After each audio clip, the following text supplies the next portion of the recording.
So hello everyone, welcome to the channel or status 111111 Shagun का नंबर. We are going to solve the contest. काफ़ी अच्छा लग रहा है. Like it's I guess it's after 12 days. काफ़ी कुछ है बात करने के लिए. What happened in this 12 days, क्या हुआ क्या नहीं, why were the videos not coming, and a lot of stuff. We will discuss all that, but as of now we will start with the problem 1, which is reach code down. और it is a pretty simple problem. मतलब just let take some time to read the problem. Let the problem load first. Problem link is in the description, तो वहाँ जाके check कर सकते हो.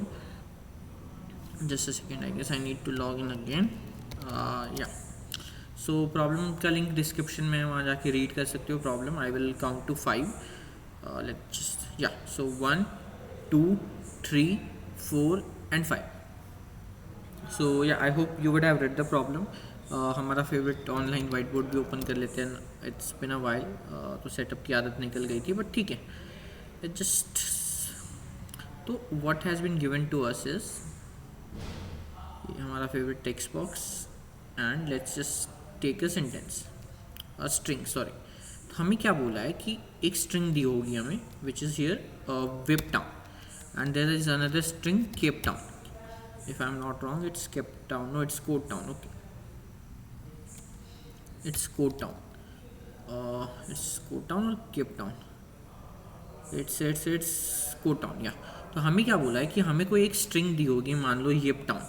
हम क्या कर सकते हैं, इस स्ट्रिंग में किसी भी वॉवेल को वॉवेल से रिप्लेस कर सकते हैं, या फिर नॉन वॉवेल को नॉन वॉवेल से. मतलब ऐसा नहीं कर सकते कि वॉवेल को नॉन वॉवेल से रिप्लेस कर दे, या फिर वॉवेल को नॉन वॉवेल से, या फिर नॉन वॉवेल को वॉवेल से. हमें सिर्फ वॉवेल को वॉवेल से और नॉन वॉवेल को नॉन वॉवेल से रिप्लेस करना है. और ऐसा करके हमें ये स्ट्रिंग बनानी है, कोड टाउन वाली. तो जो भी स्ट्रिंग दी है उसको ये बनाना है. अब देखो, वाई क्या है, नॉन वॉवेल. सी क्या है, नॉन वॉवेल, तो रिप्लेस कर सकते हैं. हाँ. ए क्या है, वॉवेल. ओ क्या है, वॉवेल, तो रिप्लेस कर सकते हैं. हाँ. पी क्या है, वॉवेल, नॉन वॉवेल. डी क्या है, नॉन वॉवेल, तो रिप्लेस कर सकते हैं. हाँ.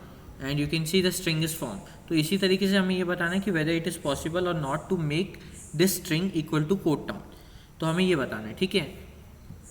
तो बहुत सिंपल सी चीज़ है. हम क्या करेंगे, इटरेट करेंगे. मतलब यहाँ पे वाई था ना, तो हम इटरेट करेंगे, और इटरेट करते हुए चेक करेंगे कि अगर दोनों, ये ओरिजिनल स्ट्रिंग की और कोड टाउन इस स्ट्रिंग की, दोनों नॉन वॉवेल है तो चलेगा, दोनों वॉवेल है तो चलेगा. पर ऐसा है कि एक वॉवेल है, मान लो यहाँ पे डी ना होके ए होता.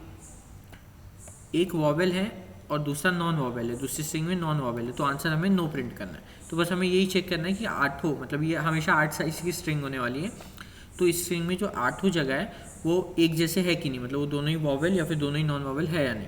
तो बस हमें ये चेक करना है. तो let's just, I guess, I hope समझ में आएगा होगा. बहुत सिंपल सी चीज़ है. Now we will start writing the code of it.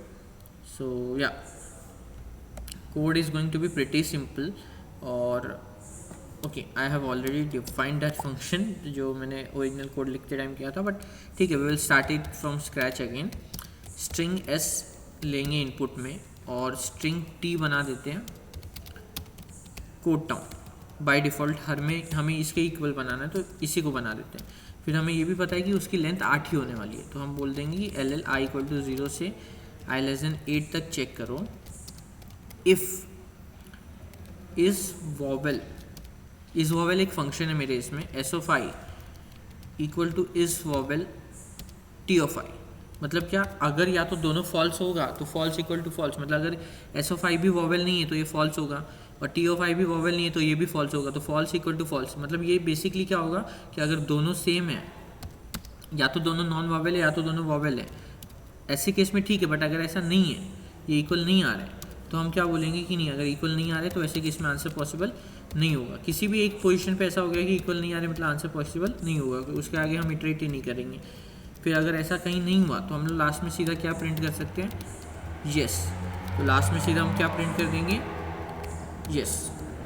तो या, and let's try to submit the problem. एक बार सैम्पल टेस्ट केस चेक कर लेते हैं, एंड रन करके देखते हैं sample test case, and we are getting the answer yes no S, which is right answer.